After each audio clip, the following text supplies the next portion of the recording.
Vamos lá? Começar bem a semana, continuando a estudar justa causa? Bem, gente, agora a gente vai na letra G do 482, que é violação de segredo da empresa.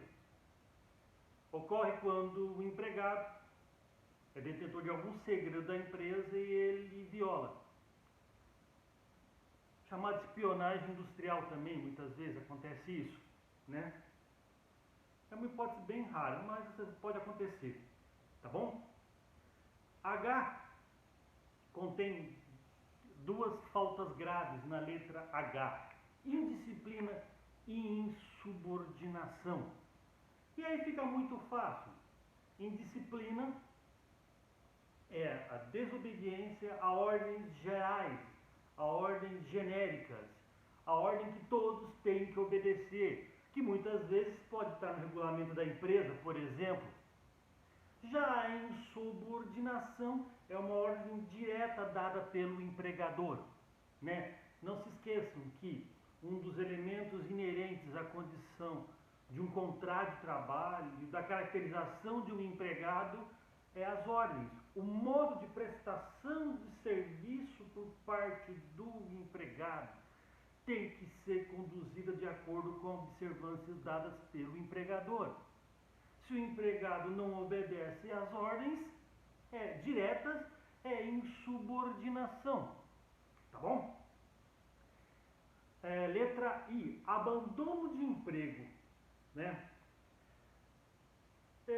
São dois os elementos para a caracterização do abandono de emprego: o objetivo e o subjetivo. Quanto ao subjetivo, nós temos que verificar quando o empregado realmente tem a intenção de abandonar o emprego. E isso é inerente. O empregado, de plena consciência, ele abandona o emprego.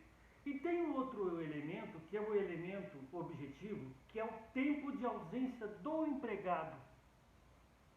E a lei não fala. A lei não diz. É engraçado. Aí vem a súmula 32, que dá para ver que o número 32 é uma súmula muito antiga, que faz um paralelo, estabelecendo um prazo de 30 dias. Por quê? A partir do momento que o empregado tem alta do INSS, seja por meio de, como por exemplo, fim do auxílio-doença, esse empregado ele tem um prazo de 30 dias para retornar ao emprego. Se nesses 30 dias ele não retornar ao emprego, presume-se abandono de emprego. Então o que veio a jurisprudência do TST? Pegar uma hipótese de legislação previdenciária, porque aqui nós não estamos falando de direito trabalhista, estamos falando de auxílio-doença previdenciário, pegar essa hipótese de percebimento de auxílio previdenciário de uma lei previdenciária e usá-las para legislação trabalhista. Então, o elemento subjetivo é a intenção de abandonar e o elemento objetivo é o prazo de 30 dias. Pode acontecer de um empregado não ter a intenção de abandonar. Eu já vi casos de empregados motoristas que se acidentaram, ficaram internados, a empresa, o caminhão era dele, a empresa achou que era abandono de emprego, dispensou por justa causa, e quando foi ver, num prazo de 90 dias, ele apareceu belo e formoso, explicando o acidente, explicando tudo. A empresa manteve a justa causa e ele reverteu na justiça, porque não foi intenção dele. Ele sofreu um acidente, ficou hospitalizado, incomunicável por esse Brasil de meu Deus aí, né? Por outro lado, eu já vi casos pelas quais não deu 30 dias, mas o empregado ele abandonou o emprego.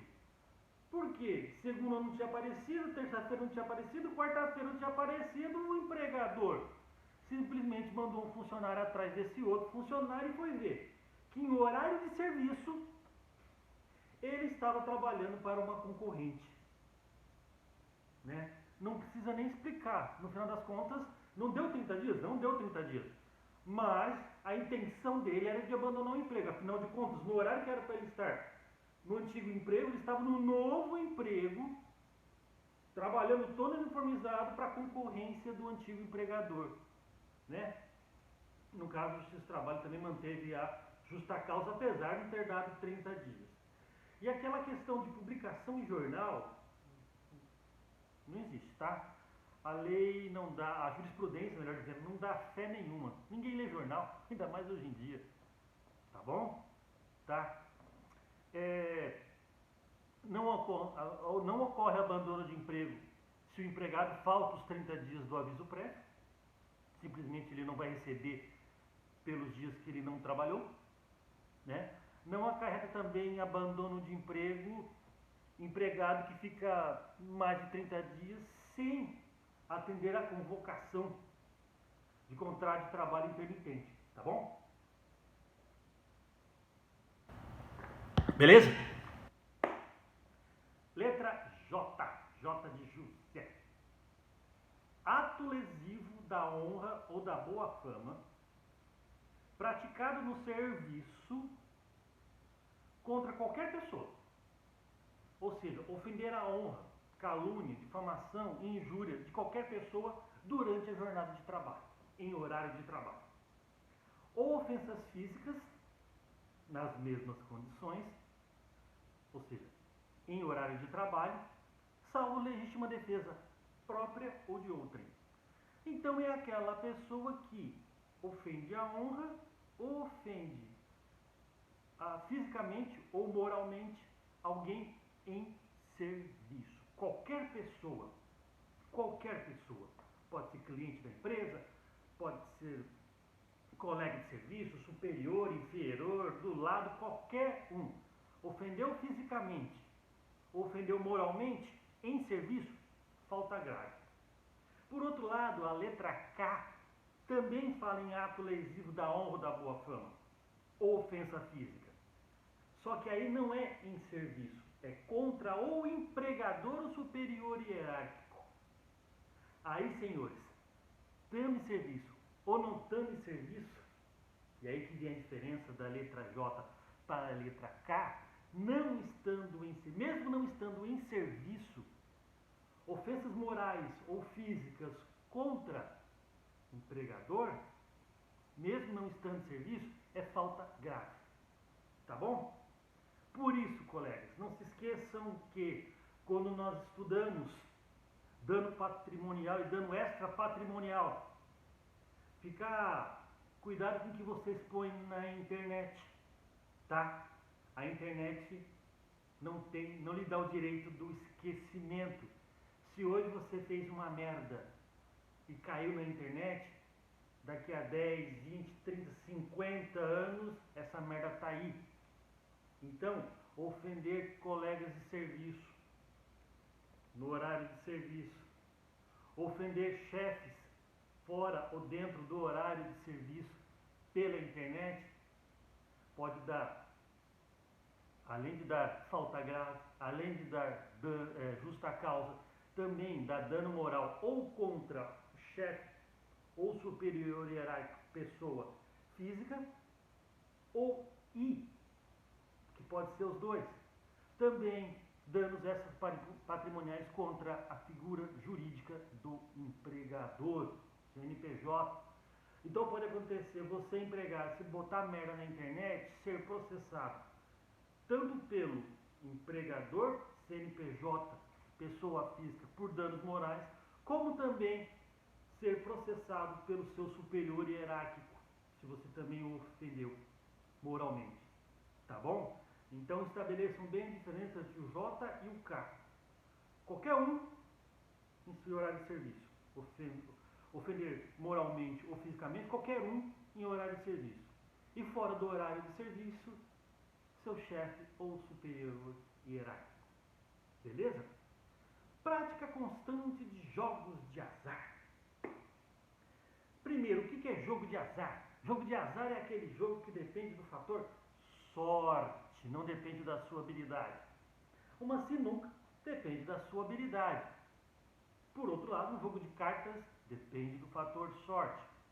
Só que não é você pego uma vez, não. É prática constante. quem?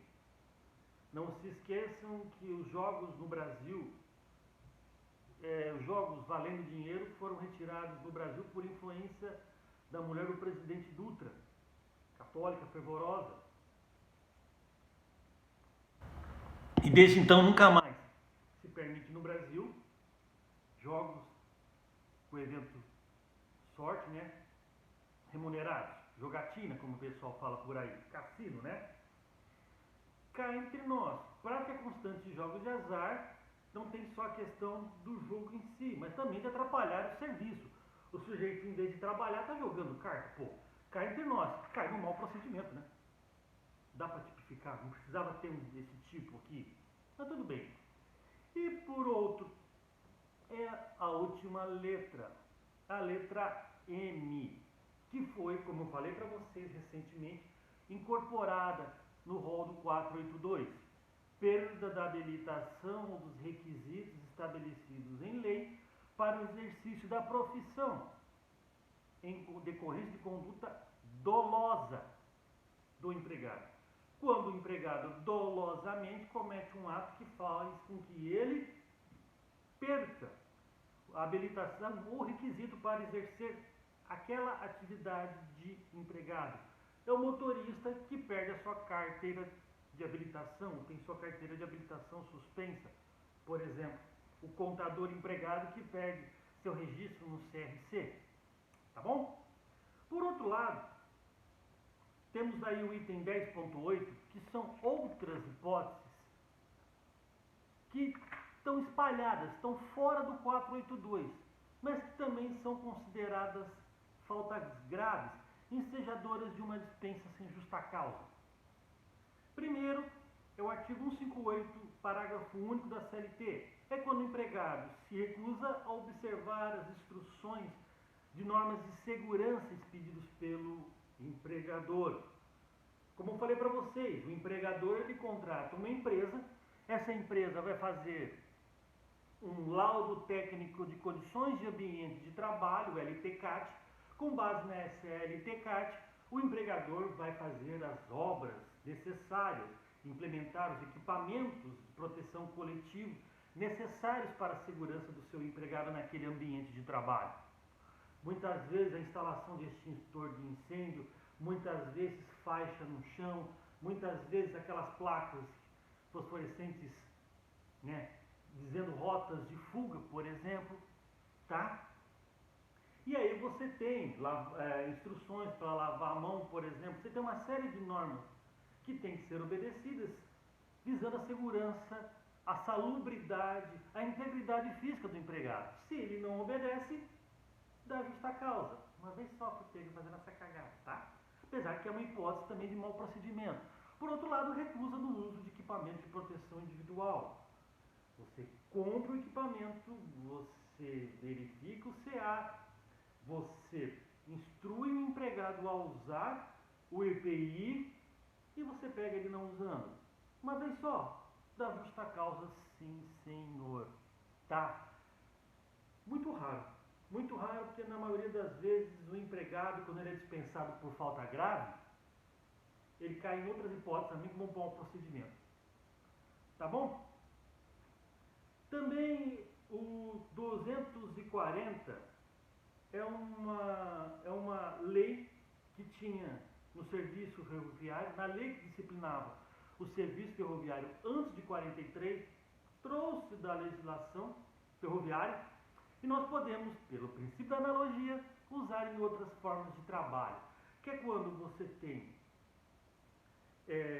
um estado de força maior, um estado de urgência em razão de um acidente, por exemplo, e aí você convoca seus empregados a trabalhar sem limite de jornada de trabalho, sem controle de jornada de trabalho, estabelecendo turnos para que cesse o estado de urgência, consiga superar esse acidente e o empregado se recusa a atender essa justificação. Tá? Não se esqueça que em 43 o Brasil andava sob trilhos. Não tinha quase nenhuma estrada, você não tinha nem a rodovia Dutra, por exemplo. Para ir de São Paulo no Rio de Janeiro, você ia de barco, descendo em Santos, ou então você ia por estradas ligando as cidades do Vale. Depois fizeram a rodovia Dutra, né? Nem a Dutra você tinha, né? Castelo Branco você tinha, já tinha Marechal Rondon, que começa lá em Jundiaí, diga-se de passagem, na rodovia Anguera, né? E o que acontecia? Um acidente, um descarregamento, uma queda de barreiras, chamava todo mundo da conserva, que eram as vilas dos operários que cuidavam da conservação da estrada de ferro, né? E esse pessoal tinha que trabalhar até que fosse consertado os trilhos, até que fosse refeito a barreira, até que a ferrovia voltasse a circular. Tá bom? O 433 fala também do aprendiz, tá? O aprendiz, se ele cometer falta disciplinar grave, também se aplica uma justa causa. A Lei 6.019/74, no seu artigo 13, diz que se o empregado cometer uma das hipóteses do 482, não contra o seu empregador, mas contra as pessoas, o ambiente de trabalho que ele labora, também configura, né? É aquele vigilante que ele não ofende fisicamente o seu empregador, por exemplo, mesmo porque ele não trabalha junto com o empregador, ele trabalha num ambiente que o empregador manda ele trabalhar, mas ele ofende fisicamente alguém que trabalhe no mesmo ambiente que ele, por exemplo, ou então ele ofende moralmente não o seu empregador, mas a empresa onde ele presta serviço, a empresa tomadora de serviços seus, também cabe, tá bom? Para as hipóteses de terceirização e trabalho temporário, para o empregado terceirizado e para o empregado temporário. Também, durante a greve, o contrato de trabalho pode estar suspenso ou interrompido, mas também está vigorando a hipótese de justa causa, ou seja, o empregado que, por exemplo, depreda patrimônio da empresa durante a greve, por exemplo. A súmula 316 do Supremo diz que a simples adesão, somente cruzar os braços, não é falta grave. Falta grave é praticar uma das hipóteses do 482, como brigar com o chefe, ofender moralmente, ofender fisicamente durante o estado de greve. Tá bom? Dar declaração falsa para ganhar vale transporte. Aqui nem tanto, mas em São Paulo acontece, viu? O sujeito dá endereço da mãe, que a mãe mora do outro lado da cidade, para ganhar vale transporte. E ele mora perto da empresa, não precisava usar, vem até a pé, não precisa nem usar ônibus, mas dá declaração falsa. Também, pela lei do vale transporte, o decreto que regulamenta diz que também declaração falsa para ganhar vale transporte também é falta grave. Beleza? Brigadão? Queridos, boa semana, tá bom? Para esquecer, as verbas decisórias é apenas saldo de salário, como nós já estudamos. Beleza? Boa semana, fiquem com Deus. Sexta-feira tem mais aula. Só avisando, dessa semana eu vou dar para vocês todos os parâmetros para quem perdeu a avaliação da P1 e como vocês têm que proceder para a P2 e o exame, porventura, quem for ficar. Beleza? Boa semana e vamos na fé que a gente vai passar por isso. Tá?